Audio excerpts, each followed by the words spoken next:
આજે તો સવારમાં વહેલા ઉઠીને મારે જવાનું હતું મિત્રો મહુવા. તો હું વિશાલભાઈને લઈને નીકળી ગયો અત્યારે જવા માટે મહુવા, કેમ કે આપણે જવાનું હતું એલઆઈસીની ઓફિસે. તો આપણે આવી ગયા અત્યારે એલઆઈસીની ઓફિસે.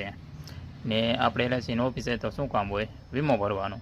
વીમો ભરીને નીકળી ગયા અમે લોકો ફરવા માટે.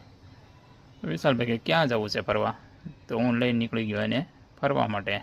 હાઈવે ઉપર ચડ્યા, હાઈવે ઉપર ધીરે ધીરે નીકળી ગયા અને હાઈવે ઉપર એક મંદિર આવી ગયું સરસ મજાનું. મંદિરે જઈને ઊભા રહી ગયા, તો મંદિરે પહોંચી ગયા. તો મંદિરે પહોંચીને વિશાલભાઈ કહે કે આ તો શેનું મંદિર છે, તો મેં કીધું કે આ તો સ્વામિનારાયણનું મંદિર છે.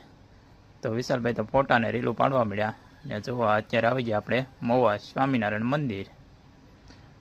ને વિશાલભાઈ તો થાકતા નથી ફોટાને રીલુમાંથી. ને આપણને તો પછી મિત્રો થાક લાગી ગયો તો આપણે બેસી ગયા. ને વિશાલભાઈ તો ફોટાને રીલું પાડી પાડીને મોજ કરી. અને પછી મિત્રો આપણને લાગી ગઈ ભૂખ. તો વિશાલભાઈને કહ્યું ચાલો હવે જઈએ આપણે નાસ્તો કરવા માટે. તો અમે લોકો નીકળી ગયા નાસ્તો કરવા માટે. નાસ્તો કરવા માટે નીકળી ગયા અને આવી ગઈ વડાપાવની લારી. તો વડાપાવ મિત્રો અહીંયા ફેમસ મળે છે મહુવાની અંદર. મિત્રો વડાપાવ ખાવા હોય મહુવા ગાંધીબાગની સામે મિત્રો એક્ઝેક્ટ બાજુમાં જ. ને વડાપાવની વાત કરો મિત્રો તો એક જ વડાપાવ 10 રૂપિયાનો આવે છે.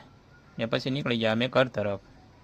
ને વિડીયોની અંદર પહેલી વાર આવ્યો હોય તો લાઇક શેર અને સબસ્ક્રાઈબ કરતા હતા. તો મિત્રો મળીએ બીજા મિની બ્લોગમાં. Bye bye.